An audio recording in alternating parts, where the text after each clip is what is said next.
They say when an Alpha King loses his mind, the entire kingdom bleeds.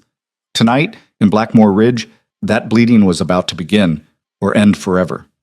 Lyra Vance stood outside the king's chamber, her hands shaking so badly she could barely hold the tray of medicine. Behind that door, King Rowan Hale was tearing himself apart. The guards wouldn't even look at her. Why would they? She was nothing, a ghost in servants' clothes. But in 60 seconds, she would shatter a vial, reveal a secret that could doom her, and accidentally save the life of the most dangerous man in the kingdom. Want to see how a girl everyone ignored became the only one who could stop a war? Stay until the end. You won't believe what happens. Drop a comment with your city so I know you're watching. The blood moon hung over Blackmore Ridge like an open wound. Lyra kept her eyes down as she walked through the stone corridors of the fortress, the tray trembling in her grip. Around her, the castle was falling apart in slow motion. Servants whispered in corners. Guards stood rigid at their posts, hands on weapons, nostrils flared. Everyone could smell it, the rot creeping through the kingdom like infection through a body. King Rowan Hale was dying, or going feral. No one knew which would come first. "Move faster, girl." The voice cut through the hallway like a whip crack. Lyra flinched but didn't look up. Warden Kale, head of the guard, stood at the intersection ahead, his massive frame blocking half the corridor. His lip curled. "The king's having another episode. If you're late with his medicine again—" "I'm not late," Lyra said quietly. "What was that?" She bit her tongue. Stupid. Speaking at all was stupid.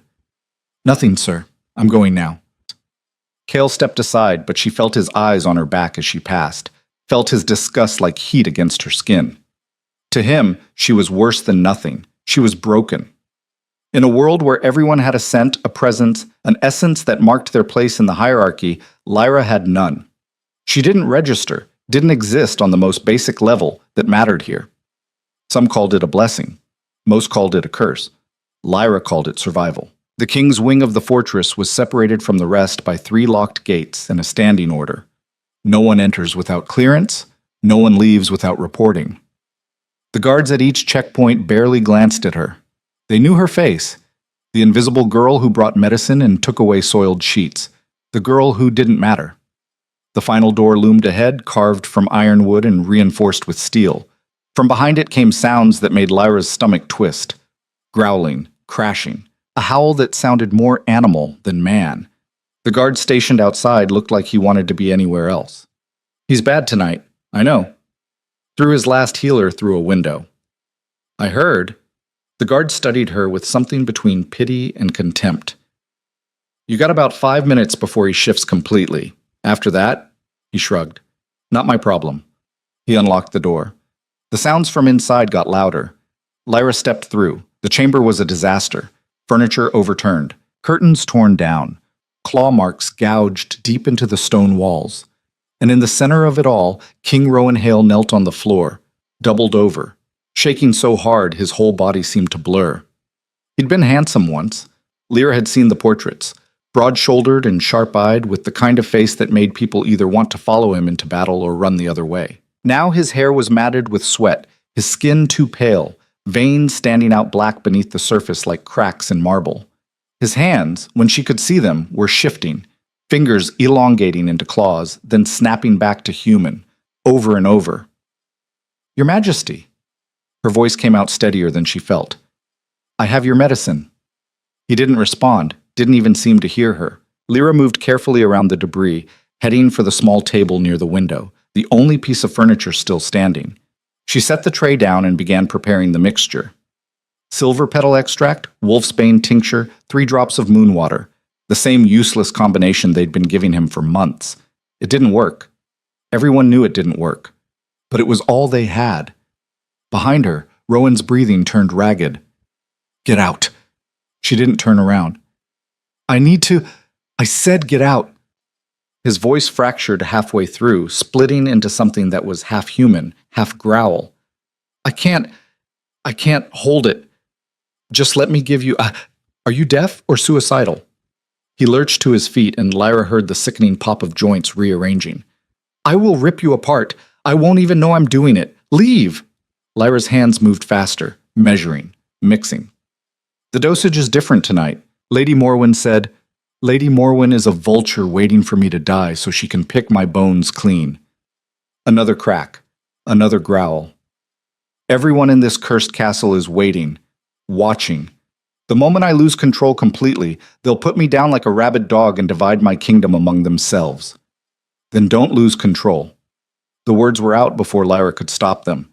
She froze, cursing herself. Shut up, you invisible idiot! Rowan laughed. It was an ugly sound. Don't lose control, simple. Why didn't I think of that? He moved closer. Lyra could feel the heat rolling off him, the wrongness in his scent. It wasn't natural. Whatever was inside him, eating him alive, it didn't belong. Do you know what this feels like, girl? It's like there's something with teeth inside my skull, chewing, always chewing, and every day it gets louder, hungrier, and I can feel myself slipping further away. Lyra turned slowly, met his eyes for the first time. They were gold, alpha gold, but the pupils were blown wide and wrong, flickering between round and slitted. Then fight harder. I've been fighting for 3 years. Then fight for one more day. For a moment, something almost human flickered across his face. Then his expression twisted and he grabbed the edge of the table, knuckles white. You should go, now, before... His whole body seized. Lyra saw the shift ripple through him like a wave, bones grinding, muscles tearing and reforming. He threw his head back and the sound that came out wasn't human at all. She grabbed the vial of medicine. Your Majesty, if you just... He spun toward her and Lyra's words died. This wasn't the king anymore. This was something else wearing his skin. His eyes were pure gold now, no whites, no humanity. His teeth had lengthened into fangs, and the look on his face was pure, mindless hunger. Lyra backed up. The table hit the backs of her knees. Rowan, no, the thing inside Rowan, stalked forward, low, predatory. His growl resonated in her chest like thunder. Your Majesty. Her voice shook. It's me, Lyra. I bring your medicine every night, remember? I'm not a threat. I'm nobody. You don't want to... He lunged. Lyra jerked backward. Her elbow hit the tray and the vial of medicine flew from her hand. It arced through the air in slow motion, glinting in the blood-red moonlight, and shattered against the stone floor. The smell hit immediately. Not the medicine. That was just herbs and oil. This was something else. Something from Lyra herself, released in her moment of pure terror. The scent she'd spent her entire life suppressing, hiding, burying so deep she sometimes forgot it existed. Rowan stopped mid-lunge. His whole body went rigid. Lyra pressed against the table, heart hammering, waiting for the killing blow. But it didn't come. Instead, Rowan's head tilted, nostrils flaring. He breathed in once, twice, and then something impossible happened. The gold in his eyes flickered, faded, returned to something almost human. He staggered backward, hands coming up to his head. What? His voice was his own again, rough and confused. What is that? Lyra couldn't speak, couldn't move. She'd just revealed the one thing she'd spent 23 years hiding, the one thing that could get her killed, or worse. What is that smell? Rowan repeated, his eyes finding hers. They were clearer now, more focused than she'd ever seen them. Where's it coming from? She could lie, should lie, but the words wouldn't form. Rowan crossed the space between them in 2 strides. He grabbed her shoulders, not roughly, but firmly, and leaned in, breathing deep. His eyes went wide. You. It's you. I can explain the thing in my head. He spoke slowly, like he couldn't believe what he was saying. It's quiet. For the first time in 3 years, it's quiet. Lyra's mind raced. This wasn't possible. Whatever she was, whatever broken, wrong thing made her scentless to everyone else, it shouldn't affect him. Shouldn't affect anything. How? Rowan's grip tightened slightly. Not painful, but desperate. How are you doing this? I don't know. I'm not doing anything. I'm nobody. You're not nobody. His voice dropped to something almost reverent. Whatever you are, you just gave me the first moment of silence I've had since the Battle of Thornwall. You just... He stopped, breathing hard, like even speaking took effort. Don't move. Don't stop whatever you're doing. I'm not doing anything, Lyra repeated, but even as she said it, she felt something shift. A pull, faint but present, like water finding a crack. Something was flowing from him to her, and where it touched, it burned. Rowan felt it too. His eyes widened. What is that? What's happening? The burning intensified. Lyra gasped, tried to pull away, but Rowan's hands held her steady, not forcing, just anchoring, and beneath the pain, something else. The thing inside him, the corruption eating him alive, it was moving, reaching toward her like it recognized something. Let go, Lyra managed. You have to let go. I can't. Don't. Rowan's voice was strained but certain. Whatever this is, it's working. The beast, it's pulling back. I can feel it retreating. It's not retreating. Lyra's vision started to blur. It's moving into me. Rowan's hands dropped immediately. He stumbled backward, horror dawning on his face. No, I didn't mean... But it was too late. The connection was established. Lyra felt the corruption flood into her like ice water in her veins. She collapsed, knees hitting the floor hard enough to crack. Her whole body convulsed. Images flashed through her mind, not hers, his. A battlefield soaked in blood. A dark figure in the chaos, moving too fast to see clearly. A blade that wasn't a blade, cutting not flesh but something deeper. And pain, endless pain, burrowing into Rowan's core like a parasite and spreading its roots. Stop it! Rowan's voice came from far away. Stop! You'll kill yourself! But Lyra couldn't stop, didn't know how. The corruption kept pouring in, and some deep instinct she didn't understand was pulling it, drinking it down, swallowing the poison that had been destroying him. It hurt. It hurt like nothing she'd ever felt. But underneath the pain was something else. Understanding. This wasn't just a curse, it was a weapon. A living thing designed to feed on alpha essence, to corrupt and destroy from within. It had been planted in Rowan during the battle, meant to turn him into a monster or drive him mad. Probably both. And somehow, impossibly, Lyra's body was breaking it down. The corruption hit something inside her, some core of who and what she was, and shattered like glass against stone. The pieces dissolved, burning away into nothing. One by one, the roots tearing through Rowan's mind and body snapped and died. When it was over, Lyra collapsed completely, sprawling on the cold floor. Every muscle felt like it had been shredded. Her skin was on fire, but she was alive. More importantly, the thing inside her hadn't taken root. It was gone. Destroyed. What the hell was that? Rowan's voice, much closer now. Hands on her shoulders, rolling her over carefully. His face swam into view, still pale, but no longer twisted with pain. His eyes were clear, completely, startlingly clear. What did you just do? Lyra tried to answer and coughed instead. It hurt. Everything hurt. Don't talk. Rowan lifted her carefully, carrying her to what was left of the bed and setting her down. Just breathe. Slowly. She did. After a moment, the room stopped spinning.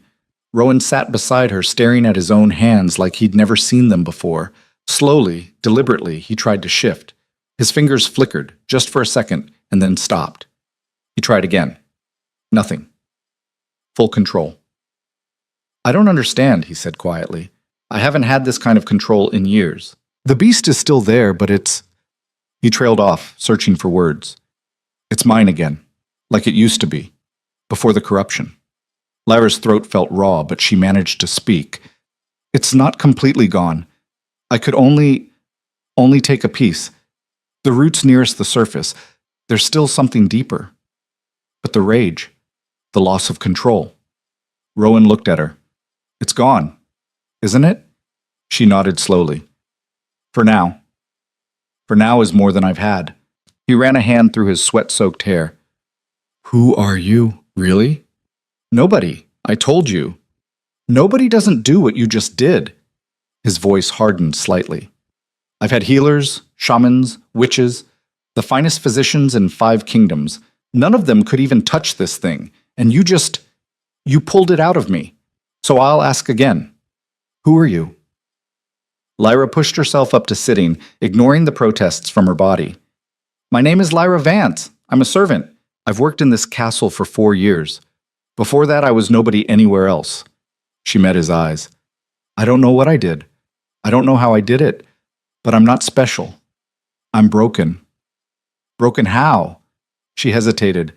This was the part she never told anyone, the part that made her less than nothing in a world ruled by scent and hierarchy. I don't have an essence. No scent, no presence. I'm blank, empty. Other people can't sense me at all unless they're looking right at me. It's why I work in the castle. Nobody notices, nobody cares. Rowan's expression shifted. That's why the guards always look through you. That's why everyone looks through me. But I can scent you now. He breathed in, testing. Faint, but there. Like rain on stone, clean, cold. That's because I was terrified and lost control. Lyra's hands clenched in her lap. I spend every day suppressing it, hiding it, because the one time I didn't, when I was younger, people tried to... She stopped. It doesn't matter. The point is, whatever I am, I'm not supposed to exist. And if the wrong people find out what just happened here, they'll try to use you. Rowan's voice was flat. Or kill you, or both. Yes. Silence fell between them. Outside, the blood moon continued its arc across the sky. Somewhere in the castle, a bell tolled midnight. Finally, Rowan spoke. You saved my life tonight. I spilled medicine and fell over, hardly heroic. You absorbed a curse that was killing me. You could have died. I didn't know what I was doing. That makes it braver, not less. He stood, pacing to the window. The movement was fluid, controlled, nothing like the jerky, half-feral stumbling from before.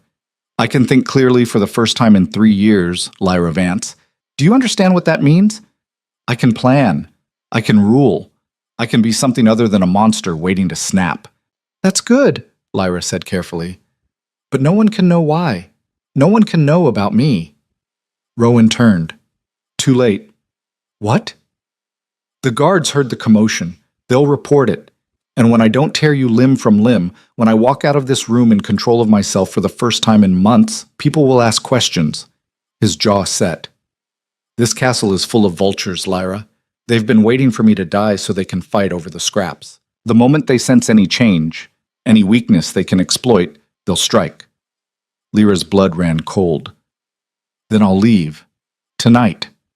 I'll disappear, and you can say the medicine finally worked, or no. Your Majesty. I said no. Rowan's voice carried the weight of absolute authority. You're not running. Not when you're the only thing standing between me and madness. The corruption could come back. I only removed part of it. Then you'll remove more. He moved closer, and despite everything, Lyra found herself pinned by the intensity in his eyes. I don't know what you are, Lyra Vance, but I know what you did tonight was impossible. And I know that in a kingdom built on strength and dominance, the ability to cure the incurable makes you either the most valuable person here or the most dangerous. I vote for invisible and forgotten. Not an option anymore. Rowan's expression shifted, calculations sliding behind his eyes. They'll come for you the moment they realize what you can do. The council, the lords, every ambitious schemer in this castle. They'll either try to control you or eliminate you. Then what do you suggest? Because I'm fresh out of ideas for not dying. Rowan was quiet for a long moment. Then, I'll make you untouchable. How? I'll give you a title, a position. Something that puts you under my direct protection and makes harming you treason. Lyra laughed, a short, bitter sound. You think a title will stop them? These people eat the weak for breakfast. Not a servant's title, not something they can dismiss. His eyes narrowed, thinking.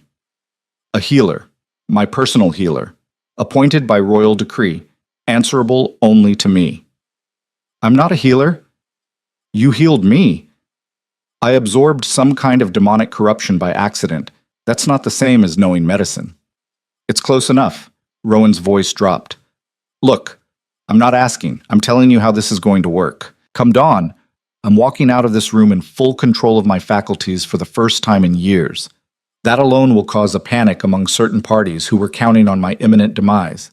When they demand to know what changed, I'm going to tell them my new healer succeeded where everyone else failed. They'll never believe it. They'll have to, because the alternative is admitting they all failed where a nobody servant succeeded, and that's not a story any of them want told. He moved to his wardrobe, pulling out a clean shirt. You'll move to the healer's quarters. You'll attend me daily, and you'll let me figure out what the hell you are and how to keep you alive long enough to finish removing this curse. Lyra stood on shaky legs. And if I refuse? Rowan paused, shirt half on. Then you walk out that door, and by tomorrow night, you'll either be dead or chained in someone's laboratory while they try to cut you open to figure out how you work. He finished pulling on the shirt. Your choice. It wasn't a choice. They both knew it. Fine, Lyra said quietly. But when this goes sideways, and it will, don't say I didn't warn you. Noted. Rowan moved to the door, then stopped. One more thing. What? Thank you. He said it simply, without fanfare. For not running. For giving me my mind back. Lyra didn't know what to say to that, so she just nodded. Rowan pulled open the door. The guard outside jumped, hand going to his weapon, eyes wide with shock at seeing the king upright and coherent. Send for Warden Kale, Rowan said, his voice clear and commanding. And have the healer's quarters prepared. My new physician will be moving in tonight. The guard's mouth opened and closed. Your new physician, sire? Yes, this woman. Rowan gestured to Lyra. She succeeded where everyone else has failed. I want it announced at dawn. Anyone who has a problem with it can take it up with me directly. The guard's eyes slid to Lyra, really seeing her for the first time, and she watched the calculation happen behind them. Confusion. Disbelief. And finally, fear. Because if the invisible girl had somehow cured the dying king, what else might she be capable of? As you command, Your Majesty. The guard bowed and fled. Rowan turned back to Lyra. It started. From this moment on, you're no longer invisible. You're a target. Wonderful, Lyra muttered. But you're my target now, and anyone who wants to hurt you has to go through me first. His smile was sharp and humorless. Let's see how brave they are when I'm not half mad and dying. Lyra looked at the king, really looked at him.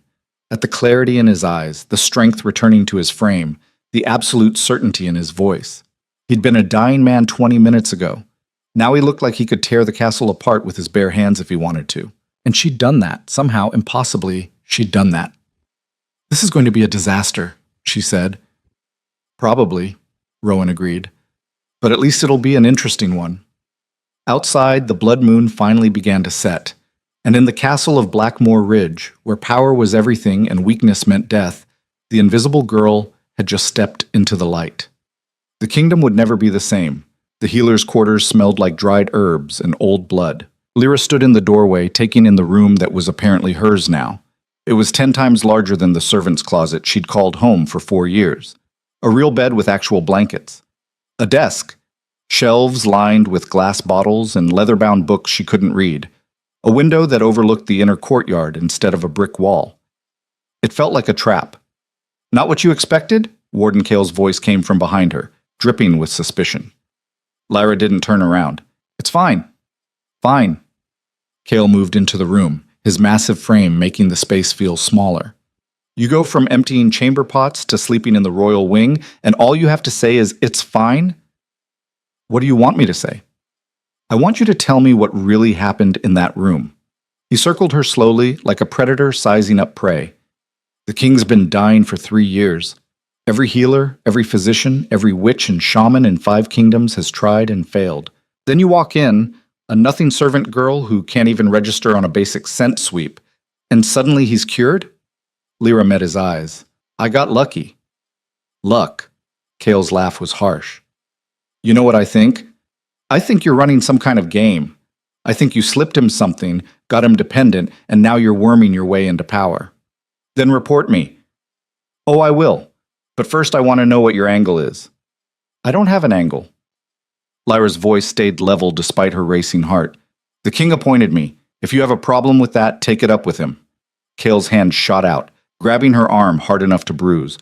Listen to me, ghost girl. I've been protecting this kingdom for 20 years. I've seen schemers, manipulators, every kind of parasite trying to get close to power. And you... He yanked her closer. You're the worst kind. The kind nobody sees coming. Lyra didn't pull away.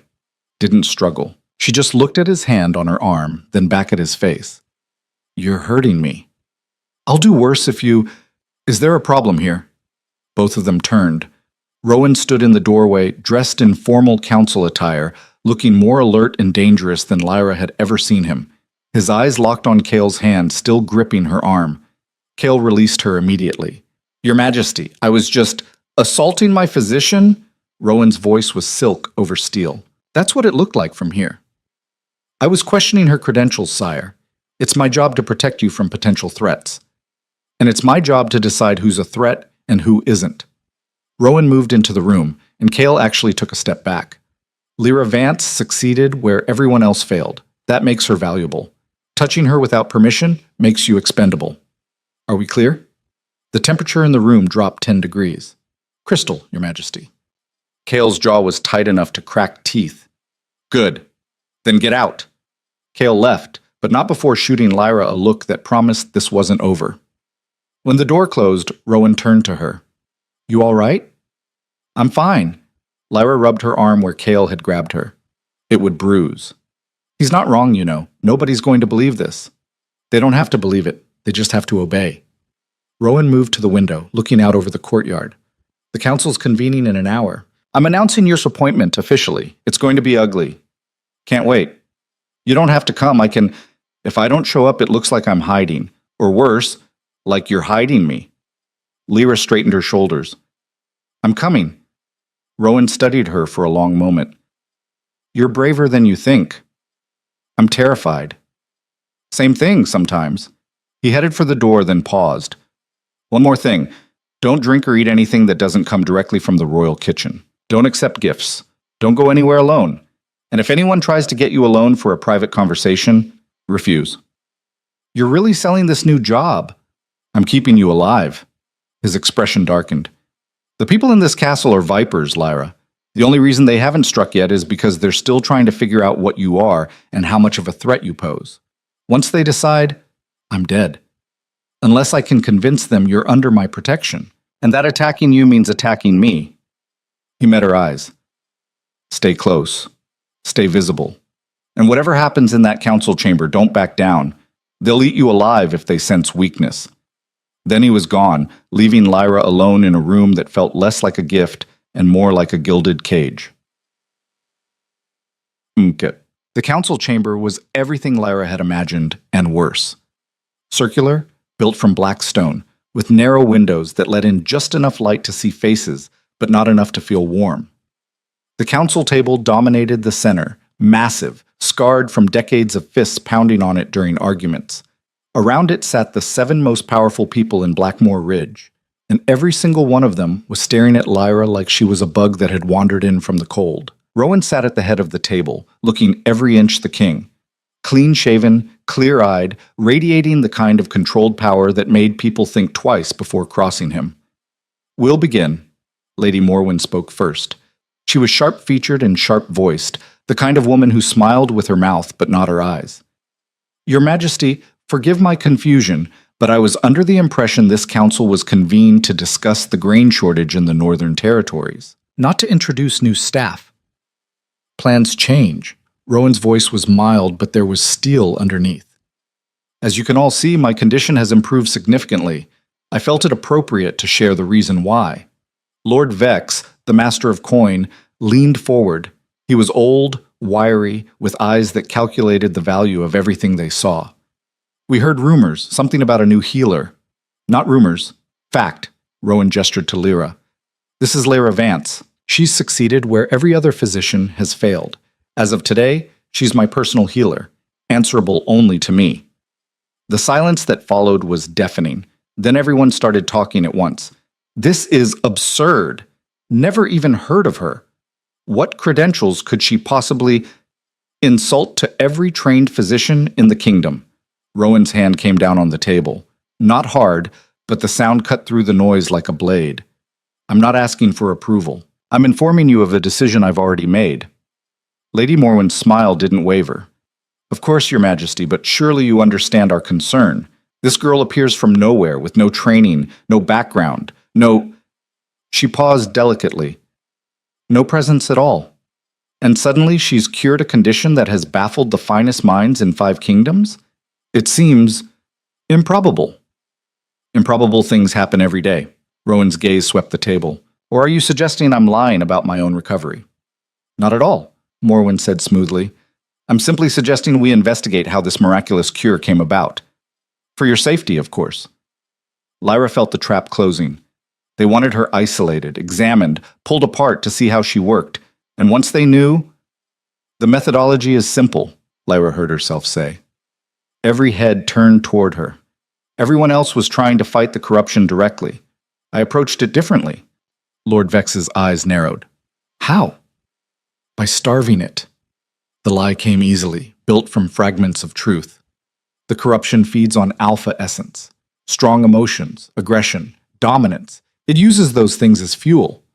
I created a treatment that suppresses the body's production of those hormones, essentially cutting off the corruption's food supply until it weakened enough to be purged. It was technical enough to sound plausible, vague enough to be hard to disprove, and completely false. But the council members were nodding slowly, like it made sense. Interesting, Morwen said, but her eyes said she didn't believe a word.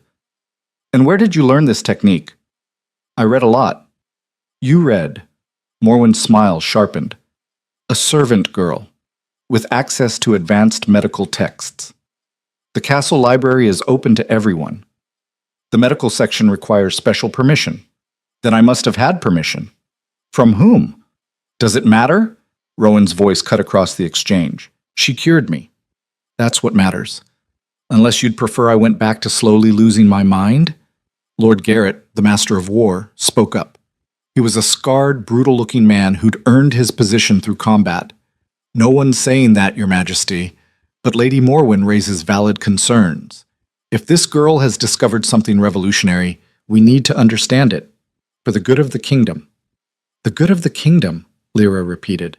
Is that what we're calling it? The room went silent again. You didn't question the council. You definitely didn't do it with that tone. Garrett's expression darkened. Careful, girl. You might have the king's favor today. Tomorrow's a different story. Is that a threat? It's reality. Garrett leaned back in his chair. You're nobody. You came from nothing. And the moment you stop being useful, that's enough. Rowan's voice cracked like a whip. Lyra Vance is under my protection. Any threat against her is a threat against me. Any action taken against her will be considered treason. Am I being clear enough, or should I write it in blood? The council members exchanged glances. This was new territory. Rowan hadn't shown this kind of backbone in years. Lady Morwen spread her hands in a conciliatory gesture. Your Majesty, no one is threatening anyone. We're simply concerned about proper protocol. Surely you can understand. What I understand is that I'm thinking clearly for the first time in 3 years, and I don't like what I'm seeing. Rowan's gaze swept the table. A kingdom on the brink of collapse, territories in revolt, treasury hemorrhaging gold, and a council more concerned with politics than solutions. That's unfair, Lord Vex protested. Is it? When was the last time any of you brought me a solution instead of a problem? Rowan stood, and everyone else stood with him automatically. Here's how this is going to work. Lyra stays. She continues my treatment, and anyone who has an issue with that can submit their resignation and leave. I'm done tolerating vipers in my council. He walked out. Lyra hesitated, then followed, feeling 7 pairs of eyes boring into her back. In the hallway, Rowan was breathing hard, hands clenched into fists. That could have gone better, Lyra said quietly. That went exactly as I expected. Rowan started walking, and Lyra fell into step beside him. They were probing, testing boundaries, seeing how far they could push before I pushed back. And now they know you'll protect me, which makes you an even bigger target. Rowan's jaw was tight. They'll come at you sideways now. Accidents, rumors. They'll try to isolate you, discredit you, make it look like I'm being manipulated. So what do? We don't give them the chance. He stopped at a junction in the corridor. How much of the corruption did you actually remove last night? Lyra considered lying, then decided against it. Maybe a third. The surface layer. There's still more deeper down, wrapped around your core, I guess. Your essence. Can you remove the rest? I don't know, maybe, but it's going to hurt, both of us. When? It needs time. Your body needs to stabilize first. If I try too soon, it could... She stopped. She didn't actually know what it could do. It's risky. Everything's risky. Rowan ran a hand through his hair. How long? A few days? Maybe a week. We might not have a week. He looked down the corridor toward the council chamber. They're scared. I saw it in their faces. Scared that I'm recovering. Scared that they're losing control. Scared of what you represent. Fear makes people dangerous. What do you want me to do? Rowan was quiet for a moment. Then, teach me. What? Whatever you did last night, that thing where you pulled the corruption out of me, teach me how it feels, how it works, so I can help you do it again. So we can finish this before they have time to move against us. Lyra shook her head. That's not how it works. I don't even understand how it works. It just happened. Then make it happen again. It nearly killed me. And if we don't finish removing this thing, it will kill me. Rowan's eyes were hard. Slowly. I can already feel it trying to regrow, trying to take back the ground it lost. Every hour I wait, it gets stronger. You seem fine to me. I'm faking. He said it so simply, so matter-of-factly, that it took Lyra a moment to process. The clarity, the control. It's real, but it's fragile. The beast is quiet right now, but it's not gone. I can feel it underneath, waiting. And if it breaks through while I'm in front of the council, while I'm making decisions that affect thousands of lives, he didn't finish. He didn't have to. Tonight, Lyra said. We'll try again tonight, but I can't promise. I'm not asking for promises. I'm asking you to try. A commotion erupted from somewhere deeper in the castle. Shouting, the clash of steel. Rowan's hand went to the sword at his hip. Stay behind me. They moved toward the noise. It was coming from the main hall, where a crowd had gathered. Lyra pushed through behind Rowan and saw 2 guards were dragging someone across the floor. A woman, young, bleeding from a gash on her forehead. She was fighting them, screaming, "Let me go! I have a right to petition! Let me see the king!" "You don't have any rights, Omega," one of the guards backhanded her. She went down hard. "You're trespassing in the royal quarter. That's a death sentence." "I don't care. My daughter is dying. The healers won't see her because we can't pay, and I—" She saw Rowan. Her eyes went wide. "Your Majesty, please, please. They said there's a new healer, someone who can do miracles. I just need—" The guard kicked her in the ribs. "Shut your mouth." "Enough!" Rowan's voice cut through the chaos. "Let her up." The guards hesitated. "Your Majesty, she's Omega. She doesn't have standing to—" "I said let her up." They released her. The woman scrambled to her feet, swaying, blood running down her face. "Your Majesty, my daughter, she has the wasting sickness. The healers say there's nothing they can do without payment up front, but I don't have anything left.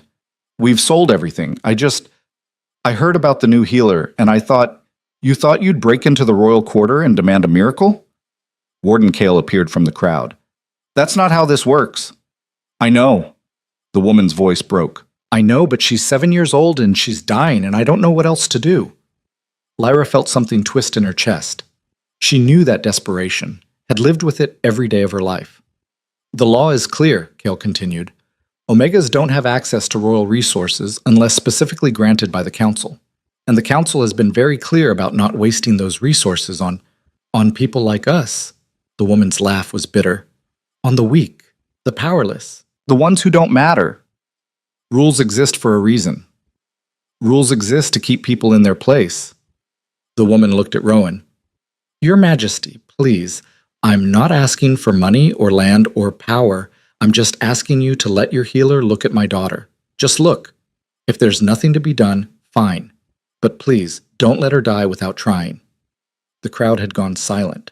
Everyone was watching, waiting to see what the king would do. Rowan looked at Lyra. "Can you help?" The question wasn't in order. It was genuine. Lyra thought about the woman's daughter, 7 years old, dying. And she thought about herself at 7, sick and terrified, with no one to help because no one cared about invisible children. "I can try," she said. Kale stepped forward. "Your Majesty, this sets a dangerous precedent. If you allow this, every Omega in the kingdom will what? Ask for help?" Rowan's voice was cold. "Ask their king to care whether they live or die? What a terrible precedent that would be. Your Majesty, take her to the healer's quarters." Rowan looked at the woman. "Lyra will examine your daughter. No promises, no guarantees, but we'll try." The woman collapsed to her knees, sobbing. "Thank you. Thank you." The guards looked at Kale. Kale looked at Rowan, and Rowan just stared back, daring him to argue. You heard the king, Kale finally said. Take her to the healer's quarters. Chip-chip-ba, base. The girl's name was Sarah, and she was dying. Lyra could tell just by looking at her, the grayish pallor of her skin, the way her breathing came in shallow, labored gasps, the scent of decay that clung to her despite her mother's desperate attempts to keep her clean. How long has she been like this? Lyra asked. The mother, her name was Elena, wiped tears from her face. 3 weeks. Maybe 4. It started with fever. Then she stopped eating. Then she gestured helplessly at her daughter. Lyra knelt beside the bed where they'd laid Sarah. The girl's eyes were half open but unfocused. Lyra touched her forehead gently. Burning hot. Have the healers seen her at all? One came, looked at her for maybe 30 seconds and said it was the wasting sickness. Said there was no cure and treatment was expensive and probably wouldn't work anyway. Elena's voice shook.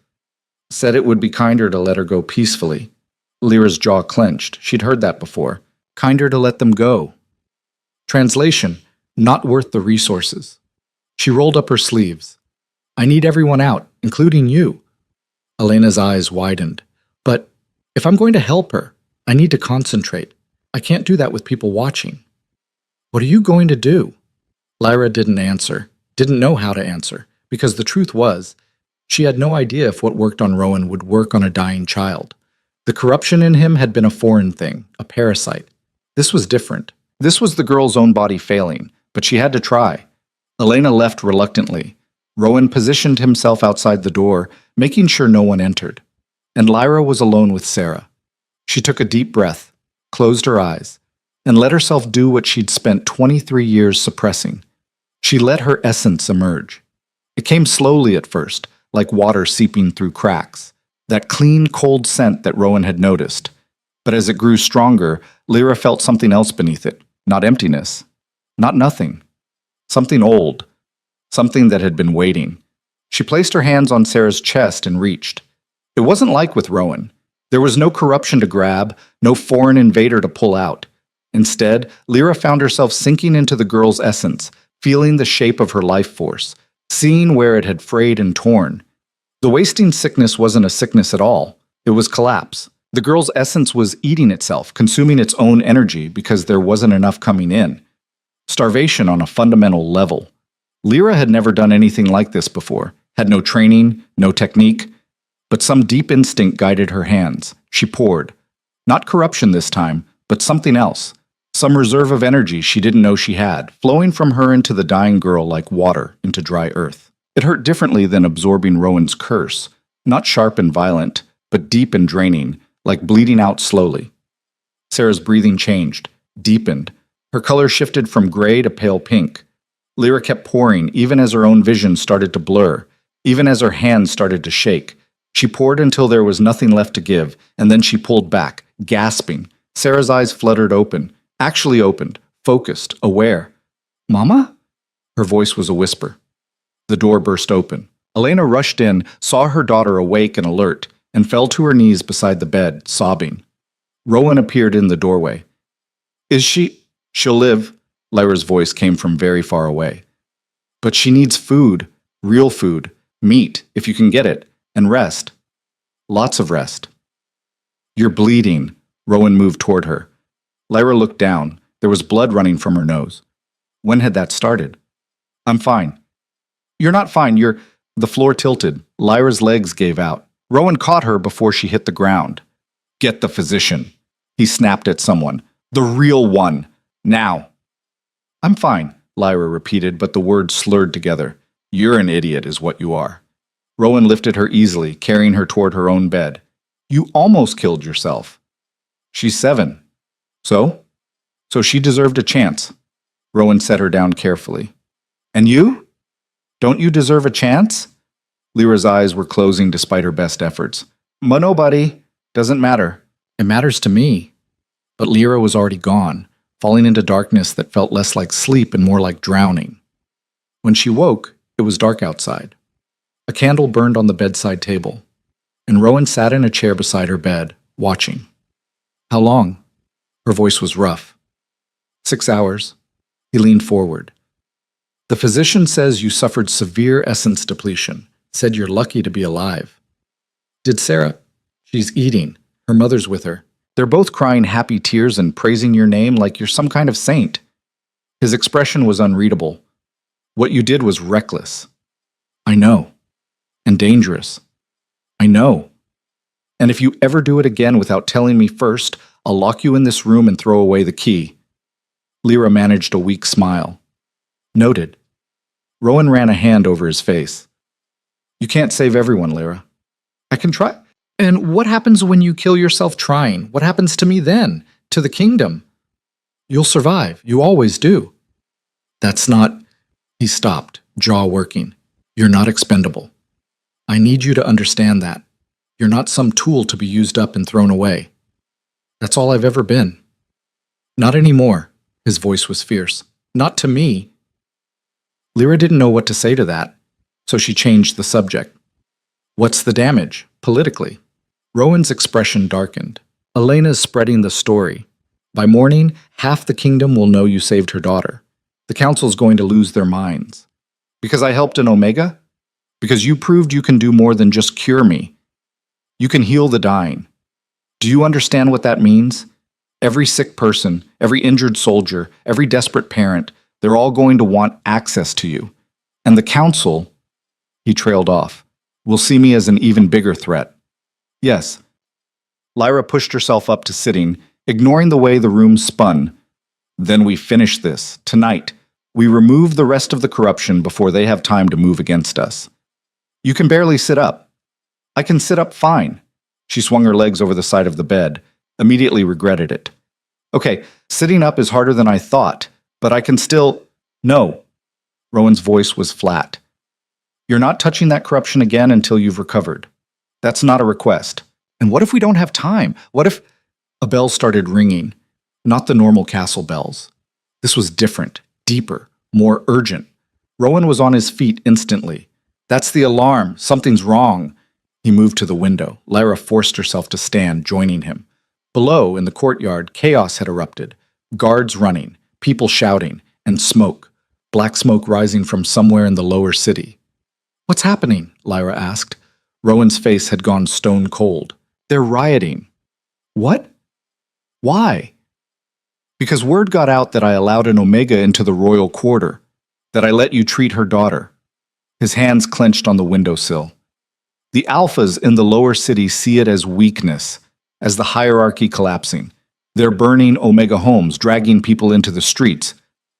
Because I saved a child? Lyra's voice rose. Because I didn't let a little girl die? Because you changed the rules. Rowan turned to her. In a kingdom built on strict hierarchy, any crack in the system is seen as a threat. You gave hope to people who aren't supposed to have it. And hope is the most dangerous thing in the world. Then we stopped them. You're the king. And if I go down there to stop an alpha riot by protecting Omegas, it confirms everything they fear. That I'm weak. That the kingdom is falling apart. Rowan's expression was anguished. This is exactly what the council wanted. They've been waiting for an excuse to declare me unfit. And now, this is my fault. Lyra's stomach turned to ice. No. It's theirs. The council, the system, the whole rotten structure. But his voice said he blamed himself anyway.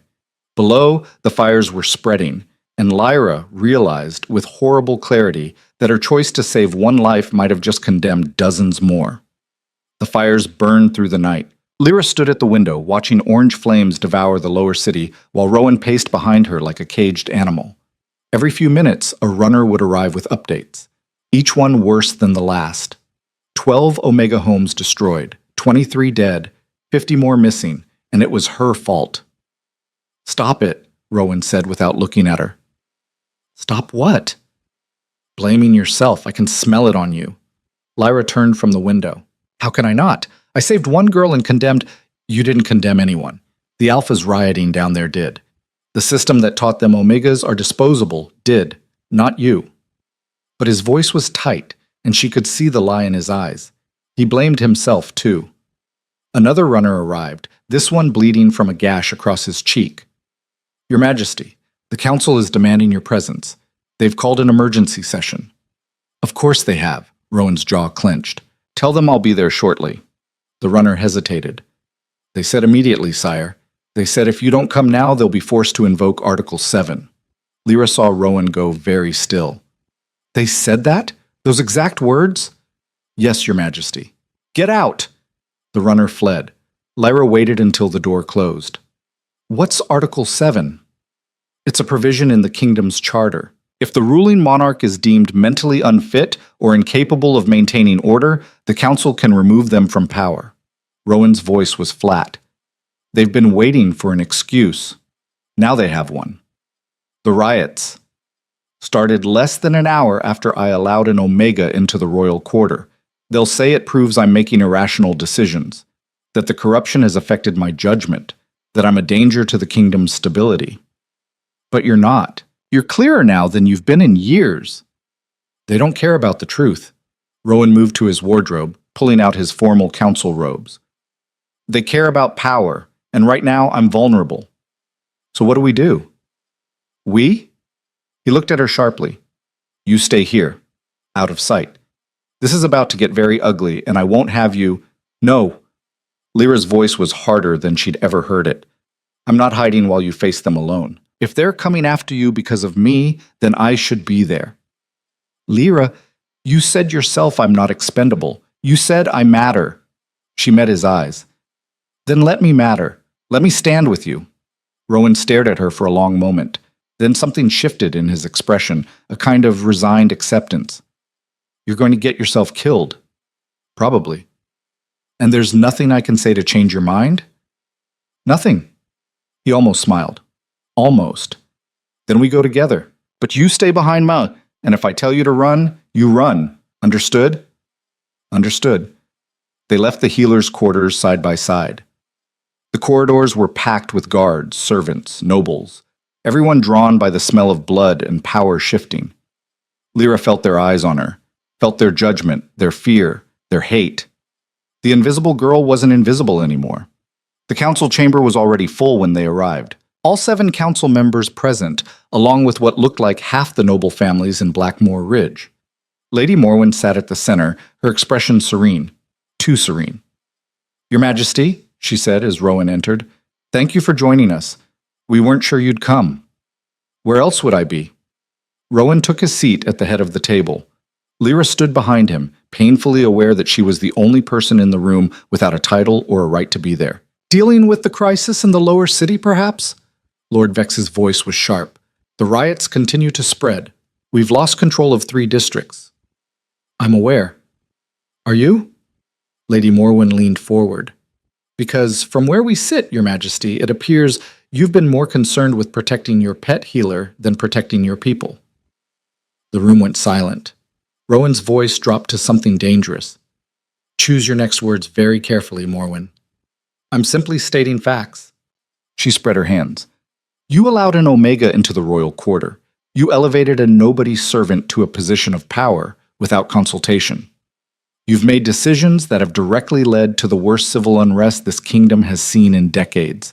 And when we question these decisions, you threaten us. I don't recall threatening anyone. Then perhaps your memory is failing, along with your judgment. Morwen's smile was poison. Which brings us to why we're here. The council has voted.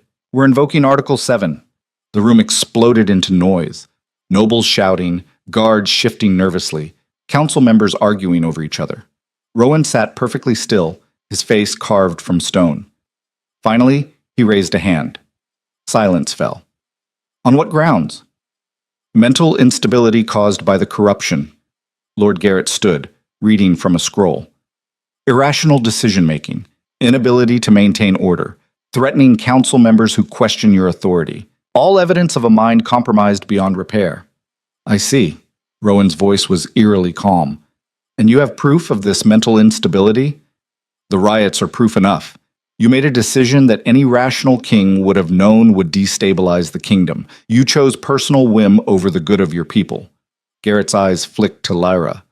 You chose her. I chose mercy, Rowan said quietly. I chose to save a dying child instead of letting her rot because her mother was born Omega. If that's instability, then perhaps this kingdom needs more of it. Noble words.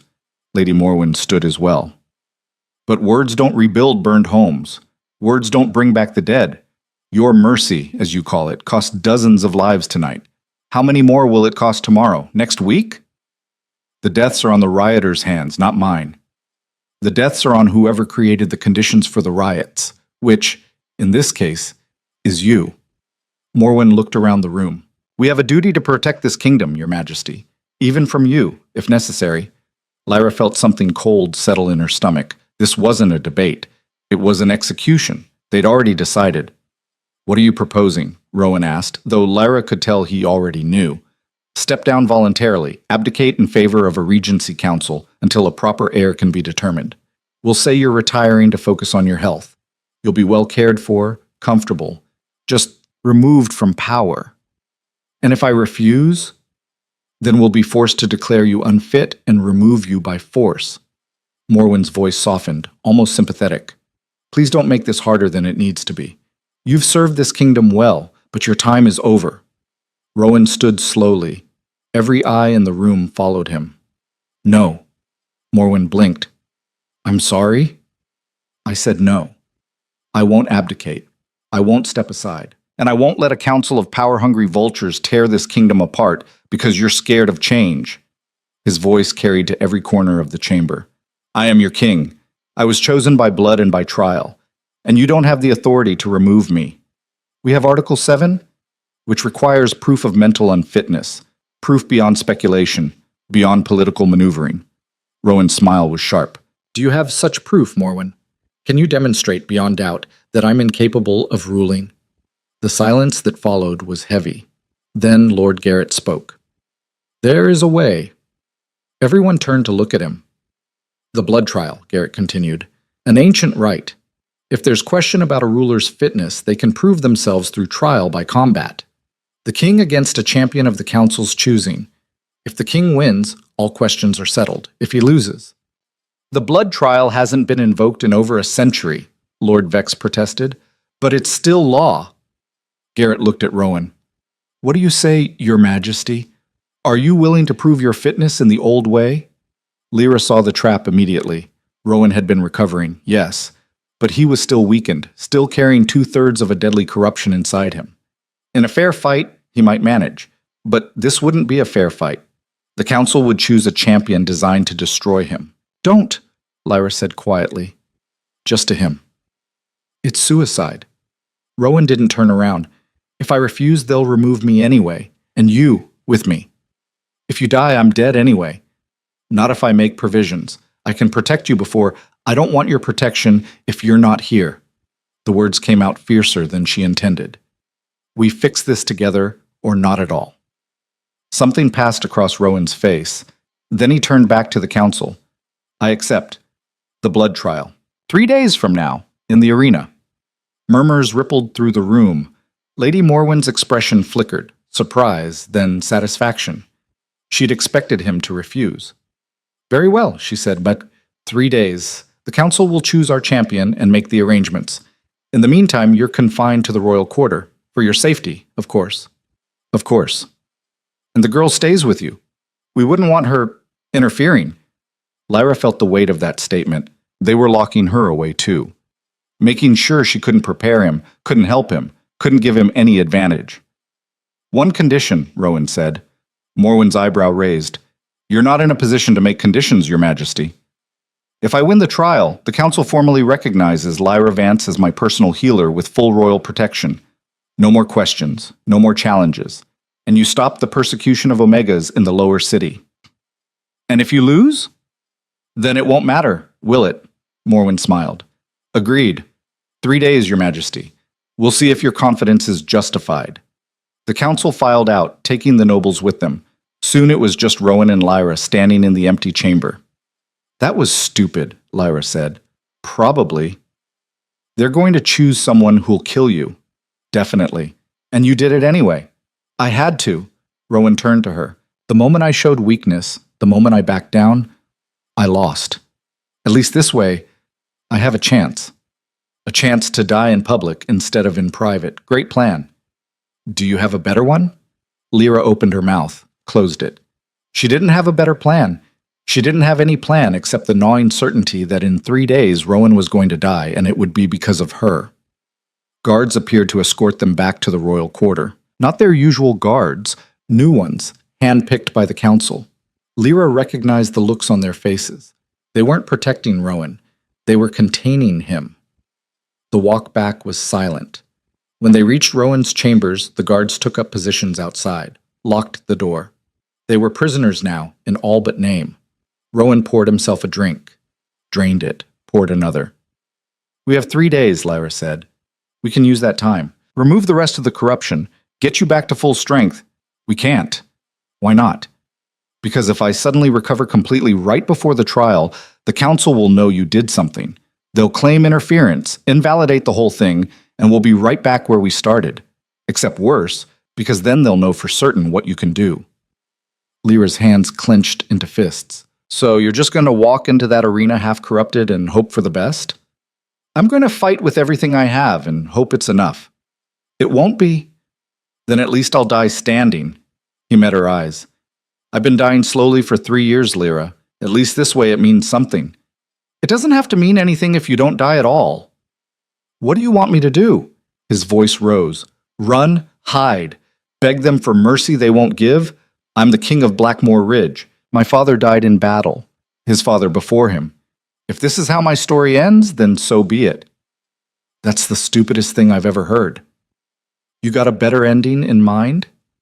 "Yes," Lyra thought. "One where you don't die because of me." But she didn't say it out loud. The next 2 days passed in a blur. They weren't allowed visitors. Meals came through a slot in the door.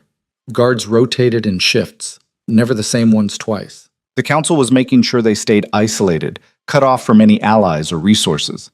Rowan trained in his chambers, practicing forms, working through combat scenarios, pushing his body to its limits. Lyra watched, seeing the moments when the corruption flared, when his control slipped, when the beast underneath tried to claw its way out. He was dying by inches, and there was nothing she could do. On the morning of the 3rd day, Lady Morwen herself came to escort them to the arena. "Sleep well, Your Majesty?" Her voice was cheerful. "Well enough." Rowan was already dressed in his fighting leathers, armed with the sword he'd carried through a dozen campaigns. He looked every inch the warrior king, but Lyra could see the tightness around his eyes, the slight tremor in his hands. "Excellent. The arena is ready. Quite the crowd, actually. Everyone wants to see the great King Rowan prove his worth." Morwen's smile sharpened. "Or fail trying." They walked through corridors lined with guards, through courtyards packed with nobles and commoners alike. Word had spread. The blood trial was being treated like a festival. Vendors sold food and drink. People placed bets on the outcome. Lyra felt sick. The arena was an ancient structure carved into the mountainside, a circle of stone benches surrounding a sand-covered floor stained dark from centuries of blood. It could hold thousands, and today it was packed to capacity. Rowan was led to one entrance. Lyra was directed to a viewing box reserved for what? The condemned healer? The king's pet? She didn't know anymore. From her seat, she had a perfect view of the arena floor. Rowan stood at one end, alone. At the other end, a gate slowly opened. The champion stepped out, and Lyra's blood turned to ice. It was a woman, tall, scarred, moving with the fluid grace of someone who'd been killing since before they could walk. Her armor was minimal, just enough to protect vital areas. Her weapons were twin short swords, their blades dark with some kind of coating. Poison, Lyra realized. They'd given their champion poison blades. "May I present Kara Blackfang?" Lady Morwen's voice rang out across the arena. "Undefeated in 43 trials, champion of the Western Territories, and our chosen representative in this sacred rite." The crowd roared. Kara raised her blades in acknowledgement, her expression cold and professional. Rowan drew his sword. Even from here, Lyra could see he was already struggling. The corruption was fighting him, triggered by the adrenaline, the crowd, the scent of violence in the air. "The rules are simple," Morwen continued. "Combat until one party yields or dies. No interference. No mercy. May the strongest prove their worth." A horn sounded. Kara moved like liquid death, closing the distance in heartbeats. Her first strike came low and fast. Rowan barely blocked it. Her second came high, forcing him back. She was testing him, feeling out his defenses. She found them lacking. Within 30 seconds, it was clear Rowan was outmatched. Not because he lacked skill, Even corrupted, even weakened, he was brilliant. But Kara was fresh, whole, and fighting with poisoned weapons. Every cut, every scratch would slow him down further. The crowd was screaming, cheering for blood. Lyra gripped the edge of her seat, watching Rowan fight for his life. He landed a solid hit that sent Kara stumbling, but she recovered instantly. Her blade flicked out, opening a cut along his forearm. Rowan's face went tight with pain. Poison working already. He was going to lose. Going to die. And it was her fault. Lyra looked around desperately. The viewing box was guarded. The exits were blocked. Even if she could somehow get down to the arena floor, what would she do? She wasn't a fighter, wasn't strong, wasn't anything except capable of absorbing corruption. The thought hit her like lightning. The corruption inside Rowan was feeding on his aggression, his alpha nature, turning his strength against him, making him slower, weaker, less controlled. But if she could remove it, not all of it, just enough to give him an edge, but she'd have to touch him, and touching him meant entering the arena, which was forbidden, which would invalidate the trial, which would get them both killed. Lyra watched Rowan take another hit, watched him stumble, watched Kara circle him like a predator closing in for the kill. She stood up. The guards at the entrance to the viewing box moved to block her. Sit down, no interference. Let me pass. Sit down, or we'll make you sit down. Lyra looked at them, really looked. They were young, these guards. Probably never killed anyone. Probably just following orders because that's what you did in Blackmore Ridge. The king is dying, she said quietly. And if he dies, the council takes power. Is that what you want? Lady Morwen making decisions? Lord Garrett commanding the armies? One of the guards hesitated. That's not our concern. It should be, because whatever comes after Rowan won't be better. It'll be worse, for everyone. Lyra stepped closer. Let me pass. I can help him. If you interfere, the trial is void. The king loses by default. If I don't interfere, he dies anyway. At least this way, he has a chance. The guards exchanged glances. Below, Rowan went down on one knee. Kara's blade was poised for a killing strike. Please, Lyra said. The guard on the left stepped aside. Lyra ran. She burst through the viewing box entrance down the narrow stairs, through the fighter's passage. Guards shouted behind her but didn't follow. They'd made their choice. She emerged onto the arena floor just as Kara's blade descended. Stop! Kara froze mid-strike, confused. The crowd went silent. Everyone stared at the small, unassuming healer who'd just interrupted the blood trial. Lady Morwen's voice cut through the shocked silence. What is the meaning of this? Lyra ignored her. She ran to Rowan, falling to her knees beside him. His eyes were glazed with pain and poison. Blood ran from a dozen cuts. I'm sorry, she whispered. I'm so sorry. Lyra, don't... His voice was barely audible. They'll kill you. Then they'll have to kill us both. She placed her hands on his chest, let her essence flow out, no longer suppressing, no longer hiding. And this time she didn't just touch the corruption's surface. She dove in deep. The arena disappeared. The crowd, the noise, everything vanished. There was only darkness and teeth, the living cancer wrapped around Rowan's core like thorns around a rose. Lyra grabbed hold and pulled. The corruption fought back. It had been growing for 3 years, sinking roots into every part of him. It didn't want to leave. But Lyra was done being gentle, done being careful. She ripped it out by force. Pain exploded through her body. The corruption screamed, actually screamed, a sound only she could hear, as it was torn from its host. It tried to dig deeper, tried to anchor itself, but Lyra's will was iron. She pulled until something inside her broke, until she felt blood running from her nose, her ears, her eyes, until the world went white with agony.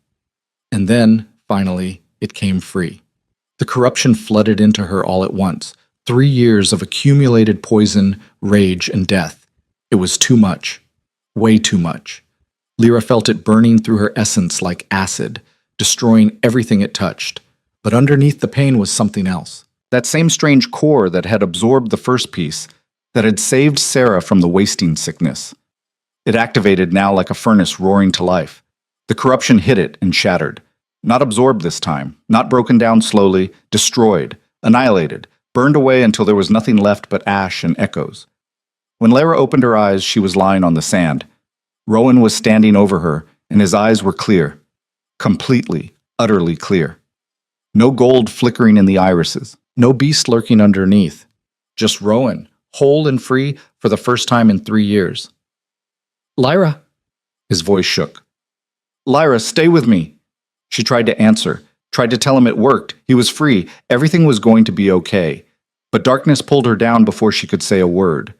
Lyra woke to the sound of arguing. Her whole body felt like it had been pulled apart and badly reassembled. Every breath hurt. Every heartbeat sent fresh waves of pain through her chest. But she was alive. Somehow, impossibly, still alive. Completely unacceptable. She interfered with a sacred trial. The rules are clear. The rules are also clear that the trial ends when one party yields or dies. I didn't yield. I didn't die. In fact, Rowan's voice strong and steady. I won. Lyra forced her eyes open. She was back in her quarters, lying in bed. Through the doorway, she could see into the main chamber where Rowan faced off against what looked like the entire council. You won through interference, Lady Morwen said coldly. Your healer broke the sanctity of the arena. That invalidates. She saved my life. Which proves our point exactly. You needed saving. You were losing. Without her intervention, you'd be dead. But I'm not dead. Rowan's voice was different now. Harder. The voice of someone who'd spent 3 years fighting a demon inside his own skull and finally won. I'm standing here, whole and healthy, having defeated your champion in single combat. Those are the facts. The facts are that you cheated, Lord Garrett growled. Did I? Show me where in the trial rules it says a healer can't provide medical assistance during combat. Rowan's smile was sharp. Or were you counting on the poison doing the work for you? Silence. Lyra pushed herself up to sitting, ignoring the protests from her body. The movement drew attention. Every head turned toward her. Ah, Lady Morwen said. The miracle worker awakens. Tell me, girl, do you have any idea what you've done? I saved the king, Lyra said quietly. You destroyed any chance of a fair trial. You've thrown the kingdom into chaos, and you've revealed yourself to be far more dangerous than we initially believed. Morwen's eyes were cold. That stunt you pulled in the arena, removing the corruption entirely in front of thousands of witnesses. You've made yourself a target for every ambitious lord and desperate soul in 5 kingdoms. Let them come. Rowan moved to stand between Lyra and the council. She's under my protection. Anyone who touches her answers to me. Your protection means nothing if we declare you unfit. Based on what? I just won the blood trial. I'm healthier than I've been in years. I have full control of my faculties and my beast. Rowan's voice dropped to something dangerous. You invoked an ancient law to challenge me. I met that challenge. And now you want to change the rules because you don't like the outcome? We want justice, Lord Vex said. You want power. There's a difference. Rowan looked at each council member in turn. Let's stop pretending this is about my fitness to rule. This is about you wanting me gone so you can carve up my kingdom among yourselves.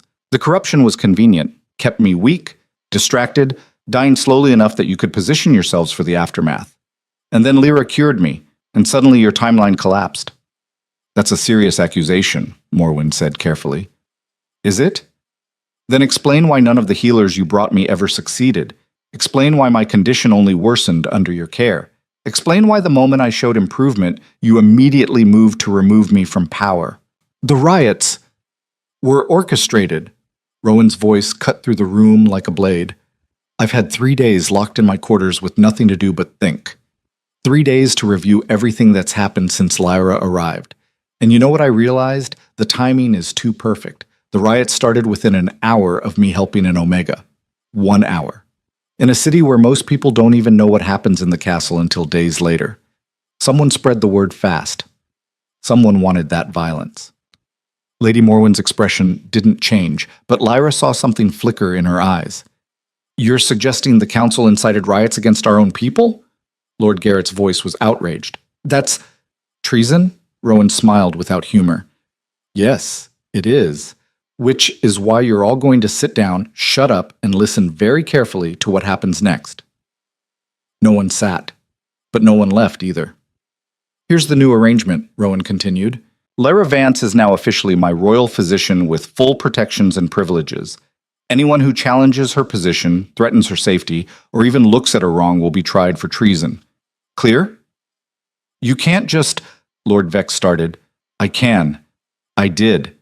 Moving on. Rowan's voice was relentless. Second, the persecution of Omegas ends today. No more burning homes. No more sanctioned violence. The hierarchy remains, but basic rights and protections extend to everyone. The Alphas will revolt, Morwen said flatly. Then we put down the revolt. I'm done pretending this kingdom's strength comes from brutality. It comes from unity. And you can't have unity when half your population lives in constant fear. You're talking about dismantling centuries of tradition. I'm talking about not being a monster. Rowan's jaw was tight. The corruption showed me what I could become, what I almost became. A beast wearing a crown. I won't be that. Not anymore. Lyra watched the council members process this, saw the calculations behind their eyes. They'd expected a weakened king, easy to manipulate or remove. Instead, they were facing someone who'd literally torn his demons out and come back stronger. Third, Rowan said, the council's emergency powers are revoked, effective immediately. You serve at my pleasure, not the other way around. If you don't like it, there's the door. You're making a mistake, Morwen said quietly. The council exists to provide balance, to prevent exactly the kind of tyrannical overreach you're describing. The council exists to protect its own interests, but I'm willing to work with you if you're willing to actually serve instead of scheme. He looked at each of them. Your choice. Stay and help me rebuild this kingdom properly, or leave and let me find people who actually care about more than their own power. The silence stretched out. Finally, Lord Vex spoke. If we stay, what guarantees do we have that you won't simply execute us all the moment it's convenient? You have my word. Forgive me, Your Majesty, but your word feels rather flexible right now. Rowan's expression hardened. Then you have Lyra's word. Everyone turned to stare at her. Lyra felt her stomach drop. The girl? Garrett looked incredulous. What does she have to do with everything? Rowan cut him off. She's the only reason I'm alive, the only reason I'm sane, and the only person in this entire castle I trust completely. So yes, you have her word. If she says I'm becoming a tyrant, I'll listen. If she says you're acting in good faith, I'll believe her. She's the balance you claim to provide. Lyra found her voice. I didn't agree to this. I know, but you will. Rowan looked at her. Because you understand what's at stake better than anyone. You've lived at the bottom of this kingdom's hierarchy. You know what it costs to be powerless. And you know I'm serious about change. He wasn't wrong. Lyra had spent 23 years being invisible, being nothing. She'd seen the cruelty of the system from the inside. If Rowan was actually going to try to fix it, fine, she said, but I'm not your puppet. If I think you're wrong, I'll say so, publicly if necessary. I'm counting on it. Rowan turned back to the council. So, are we doing this together, or do I clean house and start over? Lady Morwen stood slowly. You've changed, Your Majesty. Yes. The corruption is gone, completely, thanks to Lyra. His voice softened slightly. I spent 3 years losing myself piece by piece. I know what it's like to feel your humanity slipping away. I won't let that happen to this kingdom. Morwen studied him for a long moment. Then, surprisingly, she bowed. Very well. I'll stay. But I want it noted that I believe you're making a mistake. Noted. One by one, the other council members made their choices. Lord Vex stayed, calculating that staying close to power was better than losing it entirely. Lord Garrett stayed, though his expression promised this wasn't over. The others followed, some reluctant, some pragmatic. When they finally left, Rowan sagged against the wall. The performance had cost him. You all right? Lyra asked. I'm standing. That's better than I was 3 hours ago. He looked at her. You should still be in bed. Probably. But I wanted to see you tear them apart. Worth it. Rowan almost smiled. Then his expression turned serious. What you did in the arena, Lyra, you could have died. Should have died. The amount of corruption you absorbed, I know. Then why did you do it? Lyra looked at her hands. They were still shaking. Because watching you die wasn't an option. And because... She trailed off. Because... Because you're the first person who ever made me feel like I mattered, like I was more than just empty space. She met his eyes. I wasn't going to let them take that away. Something passed between them in that moment. Something that had been building since that first night when she'd spilled medicine and revealed her secret. Rowan crossed the room, sitting on the edge of the bed beside her. The council was right about one thing, he said quietly. You've made yourself a target. What you can do. Removing corruption, healing the dying. People will want to control that. Use it. And some of them won't care if they destroy you in the process. I know. So we need to make you untouchable, not just protected. Untouchable. His voice was thoughtful. A title isn't enough. Even royal physician can be challenged, removed. We need something more permanent. Like what? Rowan was quiet for a moment. Then, marry me. Lyra's brain stuttered to a halt. What? Marry me. Become my queen. It's the only way to guarantee your safety permanently. Queens can't be removed without dissolving the entire monarchy. You'd have power in your own right, protection that doesn't depend on my continued favor. And are you insane? Lyra stood up too fast, the room spinning. We barely know each other, and you want to... I want to protect you. Rowan stood as well. I'm not asking for love, Lyra. I'm asking for partnership. You keep me sane. I keep you safe. Together, we rebuild this kingdom into something that doesn't devour its own people. That's the worst proposal I've ever heard. Is it working? Lyra opened her mouth to say no, to tell him this was ridiculous, impossible, insane, but then she thought about Lady Morwen's cold eyes, about Lord Garrett's threats, about the thousands of people in that arena who'd seen what she could do. Rowan was right. Being the royal physician made her valuable. Being the queen made her untouchable. This is crazy, she said finally. Is that a yes? It's a maybe, a very tentative maybe, with conditions. Name them. First, we do this as partners, equals, not some power dynamic where you make all the decisions and I just smile and nod. Agreed. Second, if we're going to change this kingdom, we actually change it. No half measures. No preserving the hierarchy just to keep the nobles happy. Done. Third, Lyra hesitated. If you ever ask me to do something I can't live with, something that goes against who I am, I walk away. No arguments, no consequences. I get to leave. Rowan's expression shifted. You think you'll need to leave? I hope not, but I need to know I can. He considered this, then nodded. Agreed, though I'll do everything in my power to make sure you never want to. That's terrifyingly close to romantic. I'm out of practice. Despite everything, Lyra laughed. It hurt her ribs, but she laughed anyway. Okay, yes, on one condition we haven't discussed yet. What's that? We wait. Not long, just long enough for people to believe this is real. If we announce it tomorrow, they'll think I'm manipulating you, that I used the corruption removal to trap you into this. Fair point. Rowan moved to the window, looking out over the city. The fires in the lower districts had been extinguished, but smoke still rose in thin columns. 2 weeks. We'll announce the engagement in 2 weeks. That gives us time to stabilize the kingdom, address the riots, and make it clear this is a decision made by a king in full control of his faculties. 2 weeks, Lyra agreed. But in the meantime, what do we do about the actual problems? The riots, the council, the fact that half the kingdom probably wants me dead? We rebuild, starting with the lower city. Rowan turned back to her. Tomorrow we tour the damaged districts. We meet with Omega families, we make reparations, and we make it very clear that things are changing. The Alphas will hate it. Let them. I'm done letting fear dictate policy. His voice was firm. We'll have guards, obviously, and you're not leaving my sight until we're sure it's safe. But the people need to see us, need to see that we care about more than just maintaining power. Lyra felt exhaustion creeping in again. You know this might not work, right? We could do everything right and still fail. Then we fail trying. That's better than not trying at all. He helped her back into bed.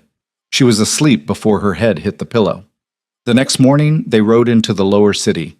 The damage was worse than Lyra had imagined. Entire streets reduced to ash.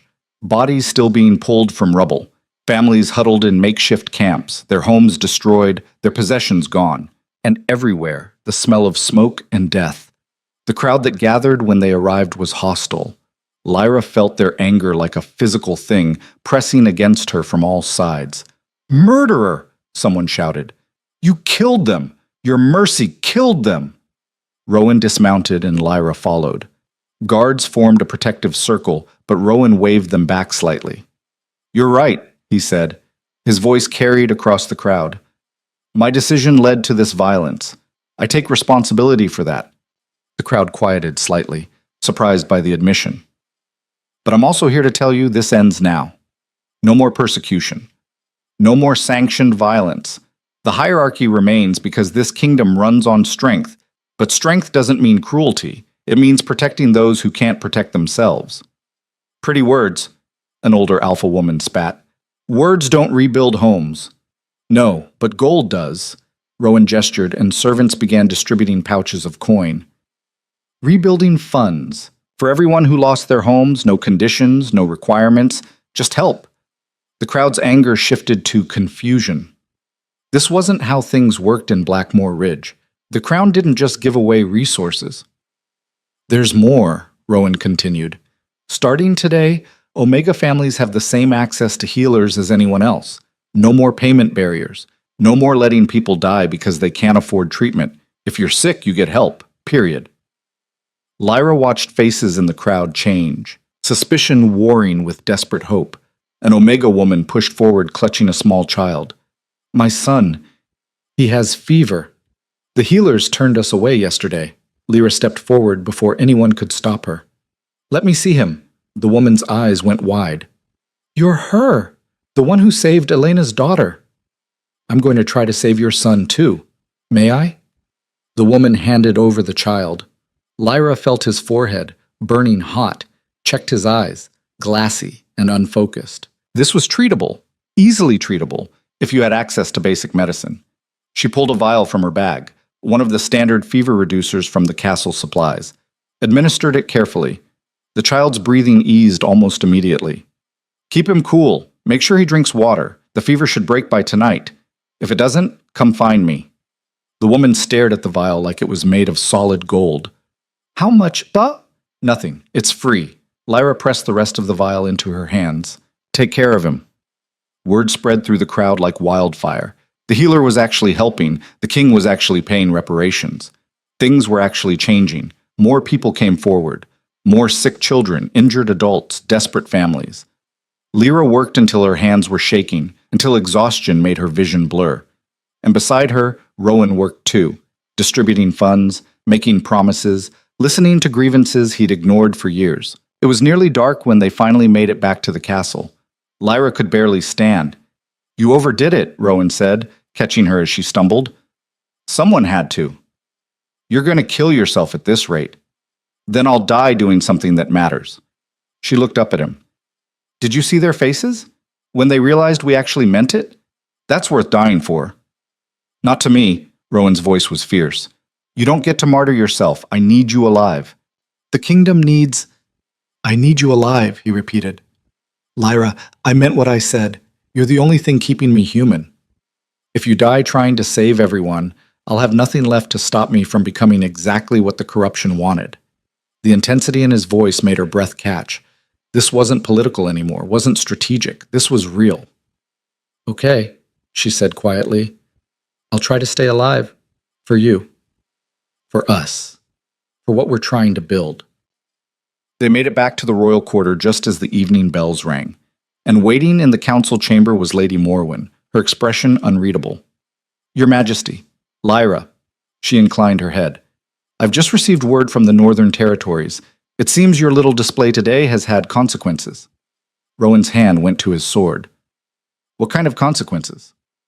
"The kind where Omega communities across the kingdom are rising up, demanding the same protections you promised in the lower city, demanding access to resources, to justice, to basic dignity." Morwen's smile was thin. "You've started a revolution, Your Majesty. The question is whether you can control it." Lyra and Rowan exchanged glances.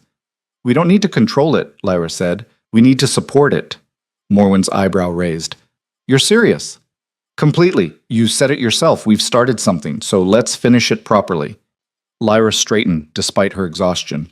"Send word to every territory. The new policies apply everywhere. free healthcare, rebuilding funds, equal protection. And anyone who has a problem with that can take it up with me personally. You're declaring war on half the nobility.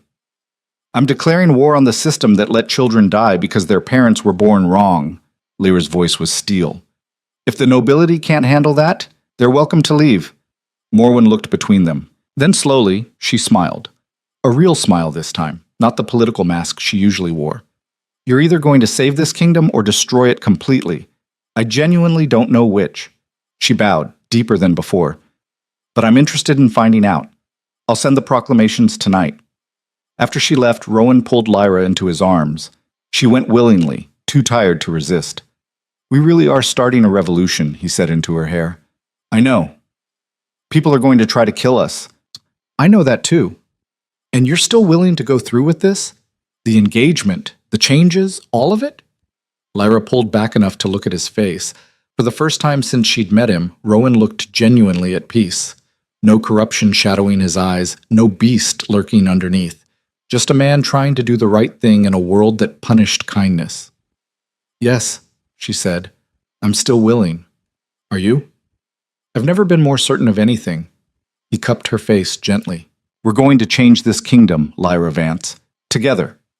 Together, she agreed. And for the first time in her life, the invisible girl believed she might actually matter. Outside in the lower city, families gathered around fires rebuilt from ash. They spoke in whispers about the king who'd apologized and the healer who'd worked until she could barely stand. They spoke about change, about hope, about the impossible idea that things might actually get better. In the noble quarters, lords and ladies plotted and schemed, trying to figure out how to stop a revolution they'd accidentally helped start. And in the royal chambers, two people who'd been broken by the world started to believe they might be strong enough to fix it. The real fight was just beginning, but the real fight came faster than either of them expected. 3 days after the proclamations went out, the northern lords rode into Blackmoor Ridge with an army at their backs. Lyra was in the healing ward when the bells started ringing, not the gentle morning bells or the evening calls to supper. These were the alarm bells, the ones that meant the kingdom was under attack. She found Rowan in the war room, surrounded by maps and grim-faced generals. He looked up when she entered, and she saw the weight settling back onto his shoulders. How many? She asked. 3,000, maybe more. Lord Garrett pointed to markers on the map. Lord Vex's brother is leading them, along with half a dozen other northern houses. They're calling it a March of Restoration. They're calling it a coup, Rowan corrected. They want me removed and the old order restored, which means no protections for Omegas, no free healthcare, and definitely no healer turned queen. Lyra moved closer to the map. The army was camped just outside the city walls. Close enough to be a threat, far enough to claim they were just petitioning for an audience. What are our options? She asked. We can fight. We have the city guard and the royal garrison. Maybe 2,000 soldiers total. Rowan's jaw was tight.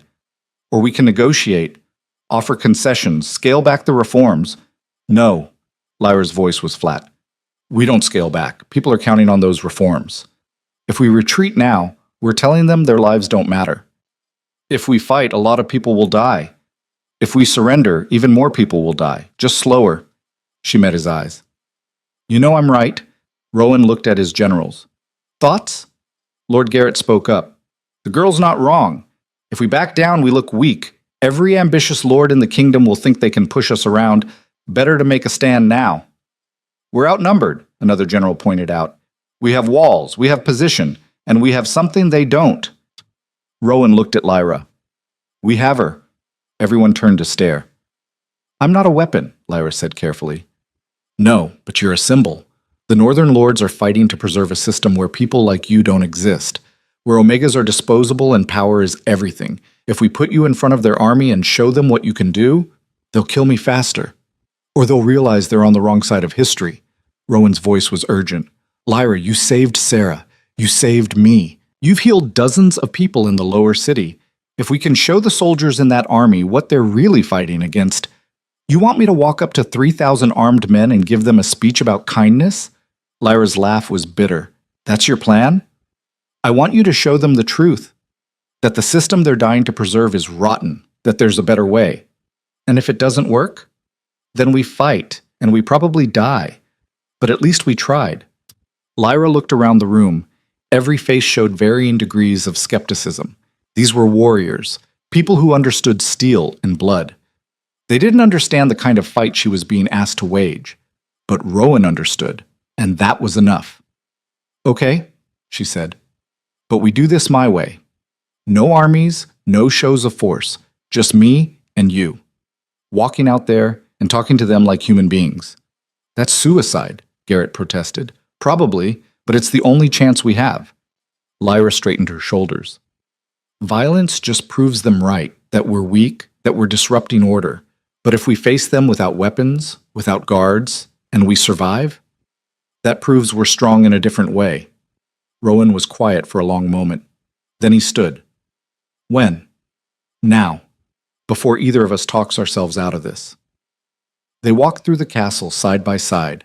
No guards, no entourage, just two people walking toward what would probably be their deaths. Servants stopped to stare. Nobles whispered behind their hands. Word spread fast. At the main gate, Warden Kale blocked their path. "Your Majesty, this is insane. Let me take a battalion." "No." Rowan's voice was firm. "Open the gate, Kale. I can't let you walk out there unprotected. You don't have a choice. Open the gate or step aside." Kale looked at Lyra. "You're going to get him killed." "Maybe. Or maybe we're going to end this without bloodshed." She met his eyes. "Either way, it's our decision to make." Kale stepped aside. The gates groaned open. The Northern Army was camped in the fields beyond the city. 3,000 soldiers in organized rows, their banners snapping in the wind. At the center, on a raised platform, stood a man Lyra recognized from council meetings, Lord Vex's brother, Marcus.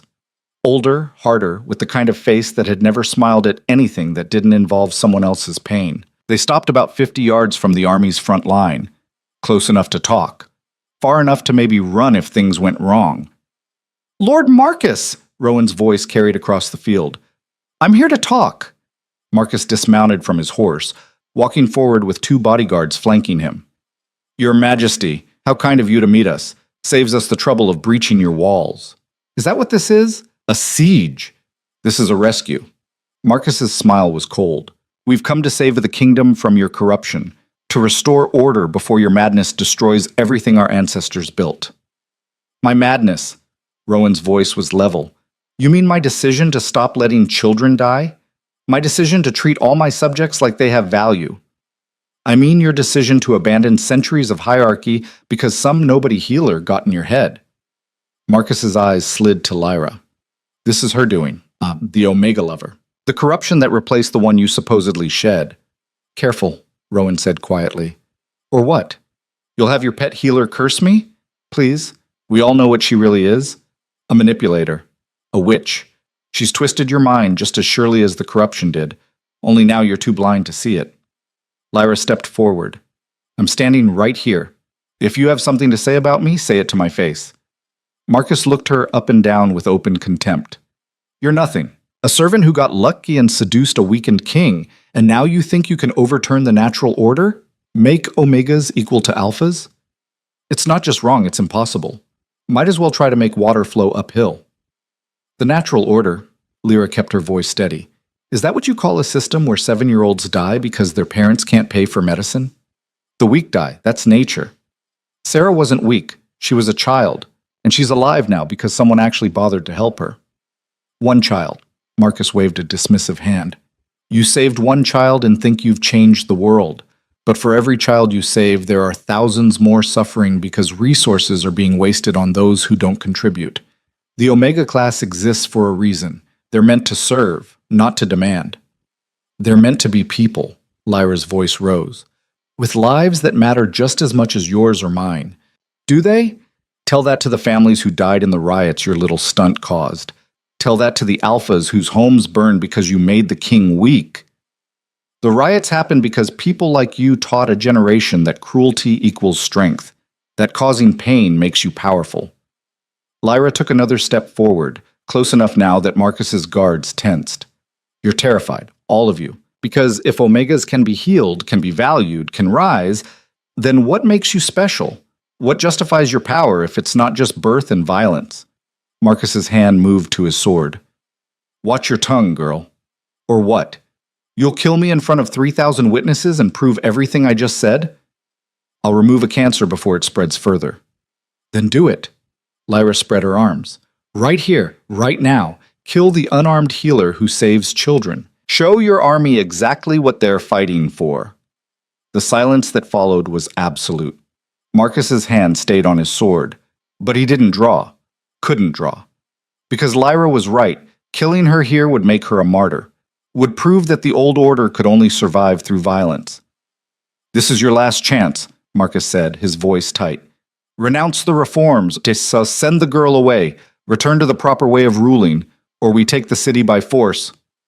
Rowan moved to stand beside Lyra. And if we refuse? Then we tear down your gates and drag you both out in chains. Marcus looked past them, to the walls of Blackmoor Ridge. Your garrison can't hold against 3,000. You know this. Surrender now and we'll be merciful. Fight, and everyone inside those walls dies screaming. Lyra felt Rowan tense beside her, felt the weight of impossible choice settling onto his shoulders. Surrender and betray everything they'd started. Fight and condemn thousands to die. There's a third option, she heard herself say. Both men turned to her. What if I prove it? Lyra continued. What if I prove that the system you're fighting to preserve is wrong? Not with words, with action. Prove it how? Marcus's voice was suspicious. Your soldiers. There must be sick among them, injured, people suffering from things that would normally take days or weeks to heal. She met his eyes. Let me heal them. Right here, in front of everyone, and then let your army decide if people who can do that deserve to die. You think a few parlor tricks will change their minds?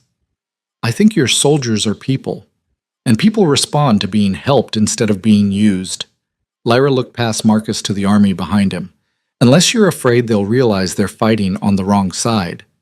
Marcus's jaw clenched. Fine. You want to play healer? We have plenty of wounded from the march. Save them if you can. His smile turned cruel. And when you fail, when you collapse from trying to help too many, we'll take it as a sign that even you know this crusade is hopeless.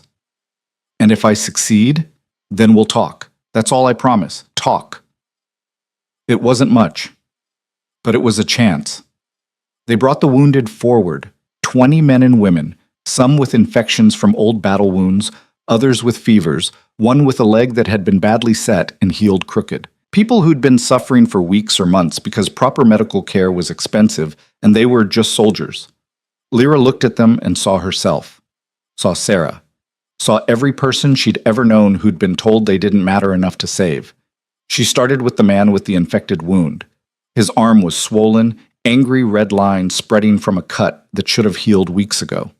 She placed her hands over it and let her essence flow. The healing was different now than it had been with Rowan's corruption or Sarah's wasting sickness, more controlled, more precise.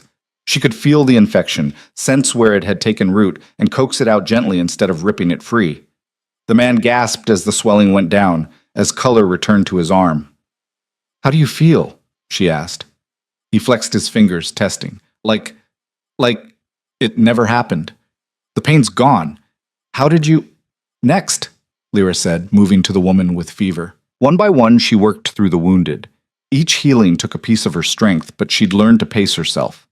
To take breaks, to drink water, to not burn through her reserves all at once. And with each person she healed, she felt the army's mood shift. Soldiers who'd been glaring at her with open hostility started watching with something else. Curiosity. Hope. By the time she reached the 10th patient, some of them were cheering. Marcus watched with growing unease. Enough! You've made your point. I'm not done. Lyra moved to the next soldier. You wanted proof. I'm giving it to you. I said enough. Why? Lyra looked at him. Because your soldiers are starting to question why they're here? Because they're realizing that maybe the king who employs a healer is better than the lords who let them suffer? Marcus's hand went to his sword again, and this time he drew it. The crowd went silent. You've proven you can heal, Marcus said, his voice shaking with barely controlled rage. You haven't proven you can lead. Haven't proven this new order of yours can survive. All you've done is make yourself valuable, and valuable things can be taken. Put the sword down, Rowan said quietly. Or what? You're unarmed. Your guards are behind the walls. There's nothing stopping me from ending this farce right now. Except them. Lyra pointed to the army. Marcus turned and froze. The soldiers Lyra had healed had moved to stand between her and Marcus, 20 people forming a human shield, and behind them more soldiers were stepping forward, not attacking, not threatening, just standing, refusing to let this happen. "Stand down," Marcus ordered. "That's an order." No one moved. A soldier Lyra had healed, the man with the infected arm, spoke up. "She saved my life, my lord. Was going to lose the arm, maybe die from the infection. And she healed me for free, didn't ask for anything in return." "She's manipulating you," Marcus snarled. "Is she? Because from where I stand, she's the only one who's treated us like we matter." The soldier looked around at his companions. "We came here to fight for the old order, to preserve the way things have always been. But maybe the way things have always been is wrong." Other voices joined in, murmuring agreement, questioning why they were here, what they were really fighting for. Marcus's face went purple with rage. "I am your commander. You will obey." "They don't have to obey orders that betray their humanity." Rowan's voice cut through the chaos. "Every person in this army has the right to choose. Fight for a system that treats them as disposable, or stand with us and build something better. You're inciting desertion." "I'm offering freedom. There's a difference." Marcus raised his sword, pointing it at Rowan. "You've lost your mind." "This ends now!" He lunged. Lyra saw it happening in slow motion, saw the blade arcing toward Rowan's chest. She moved without thinking, throwing herself between them. But she didn't get hit, because Rowan's transformation was instant. 1 second he was human, the next his beast was out. Not wild, not uncontrolled, but deliberate, precise. He caught Marcus's blade with his bare hand, the steel cutting into his palm, but not deeply enough to matter. "I told you," Rowan said, his voice carrying both human words and beast growl. "Put the sword down." Marcus stared in shock. You're in control. Complete control. The corruption is gone. Thanks to her." Rowan twisted the blade out of Marcus's hand, sending it flying. "I spent 3 years losing myself to that curse, 3 years as a monster, and now I'm free, stronger than I've ever been, because she saved me." He shifted back to human form, the change smooth and easy. "This is what you're really afraid of. Not the reforms, not the Omegas rising. You're afraid that if I can overcome corruption, if I can change, then so can the kingdom. And if the kingdom changes, you lose your excuse for cruelty." Marcus stumbled backward. "The council will never accept this. The noble houses can accept it or leave. I'm done pretending their approval matters more than people's lives." Rowan's voice carried across the field. "To everyone here, soldier, lord, servant, I'm offering a choice. Stand with us and help build a kingdom where everyone has value. Or walk away. No punishment, no consequences. Just go." Silence. Then slowly, soldiers started lowering their weapons. First 1, then 10, then hundreds. Marcus watched his army melt away around him, leaving him standing alone. "This isn't over," he said quietly. "Yes," Rowan replied. "It is." Marcus left, taking a handful of loyalists with him. But the vast majority of the Northern Army stayed, not to fight, but to listen, to understand what this new order actually meant. Lyra and Rowan spent the rest of the day talking with them, explaining the reforms, answering questions, making it clear this wasn't about destroying hierarchy, it was about adding mercy to strength. By nightfall, most of the soldiers had sworn allegiance. The rest simply went home. The crisis was over. Back in the castle, Lyra collapsed onto a couch in Rowan's chambers. Every muscle ached. Her head was pounding. But they'd done it. Actually done it. "You were incredible out there," Rowan said, handing her water. "I was terrified." "Bravery and terror aren't mutually exclusive." He sat beside her. "You saved us today. Again. We saved each other. Again." Lyra drank the water gratefully. "What happens now?" "Now we finish what we started. The reforms go kingdom-wide. We restructure the council, bring in new voices. We build the kingdom we talked about." He paused. "And in 2 weeks, if you're still willing, we announce our engagement." "I'm still willing. Are you?" "More than ever." Rowan took her hand. "Lyra Vance, you're the most stubborn, reckless, brave person I've ever met, and I can't imagine facing the future without you." "That's still a terrible proposal." Good thing I'm not proposing. We already agreed. His smile was genuine. I'm just reminding you what you signed up for. A lifetime of dealing with angry nobles and trying to change an entire kingdom's culture? More or less? Sounds exhausting. Completely. Lyra leaned against him, letting herself rest for the first time in days. We're going to fail sometimes, make mistakes, have setbacks. I know. People are still going to hate us, try to kill us, undermine everything we do. Probably. And you're okay with that? Rowan was quiet for a moment. 3 years ago, I was dying, losing my mind piece by piece, knowing there was nothing I could do to stop it. I'd given up hope of ever being whole again. Then you walked into my chamber with a tray of useless medicine and accidentally saved my life. He pulled back enough to look at her. You gave me a future, Lyra. Let me spend it trying to give other people the same gift. Lyra felt tears prick her eyes. When did you get so sentimental? When I stopped having a demon eating my brain. Turns out I'm actually kind of emotionally available when I'm not slowly going feral.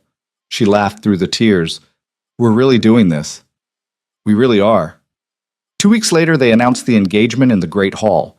The room was packed. Nobles, soldiers, servants, Omega families from the lower city.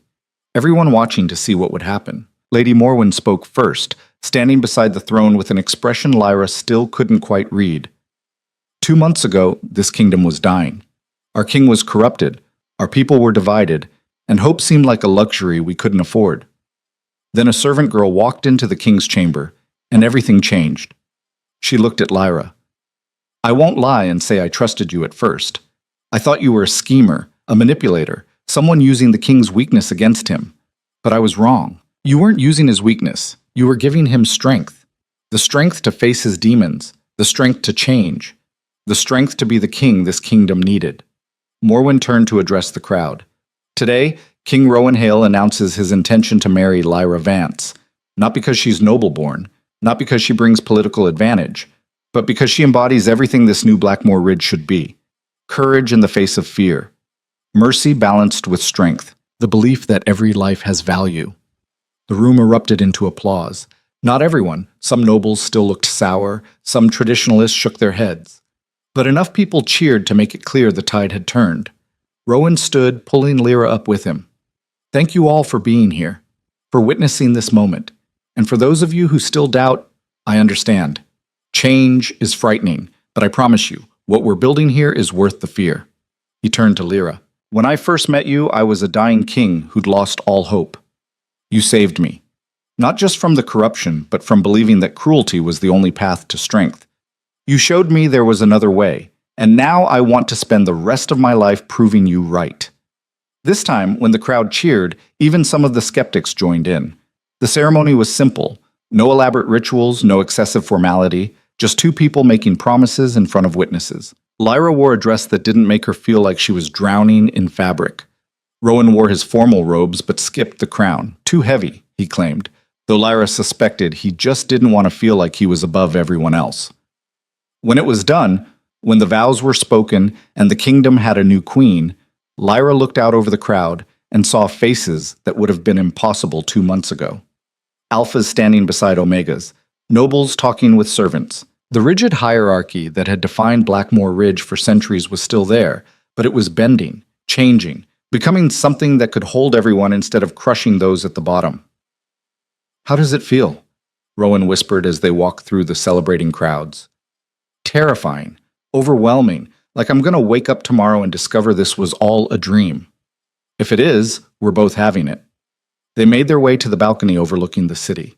Below, the lower districts that had burned during the riots were being rebuilt, new homes rising from the ashes, new hope taking root. Elena found them there with Sarah at her side. The girl looked healthy now, bright-eyed and energetic. Your Majesty, Your Highness, Elena bowed deeply. We wanted to thank you for everything. You don't have to bow, Lyra said quickly. Please. Old habits. Elena smiled, but she straightened. Sarah wanted to give you something, a wedding gift. The girl held out a small carved figure, a woman with her hands raised, surrounded by children. The craftsmanship was simple, but heartfelt. It's you, Sarah said shyly. The healer who saves people. Lyra took the figure, her throat tight. Thank you. I'll treasure it. Are you really going to be queen? I really am. Will you still help people like you helped me? Every chance I get. Sarah hugged her, quick and fierce, then ran off with her mother. Lyra watched them go, thinking about how close she'd come to never knowing either of them. How close Sarah had come to being another forgotten casualty of a system that valued power over compassion. Second thoughts? Rowan asked. About marrying you or about changing the kingdom? Either. Both. Lyra turned to face him. No second thoughts. But I need you to promise me something. Anything. If I ever start to forget why we're doing this, if I get comfortable, if I start thinking like a ruler instead of a person, you'll remind me.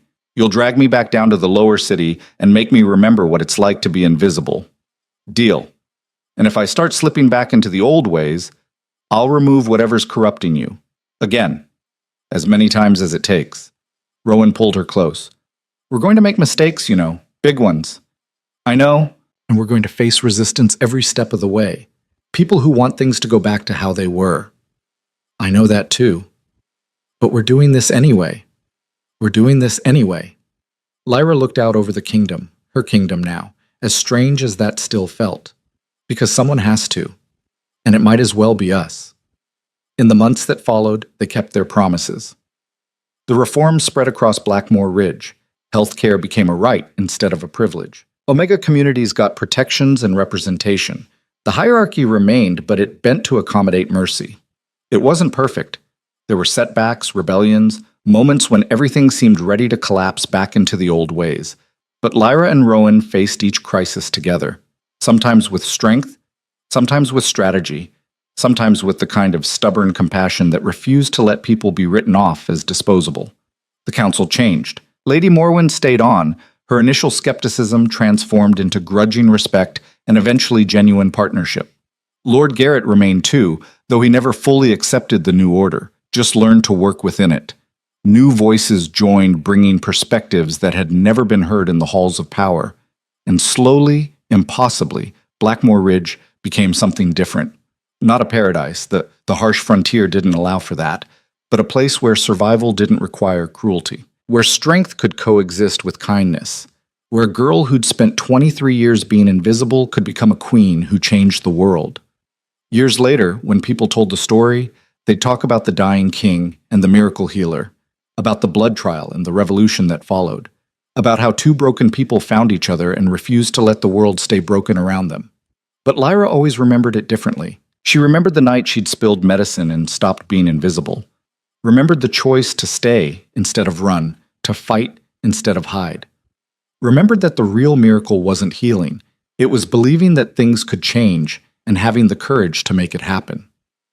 One evening, standing on that same balcony where they'd stood on their wedding day, Rowan came to find her.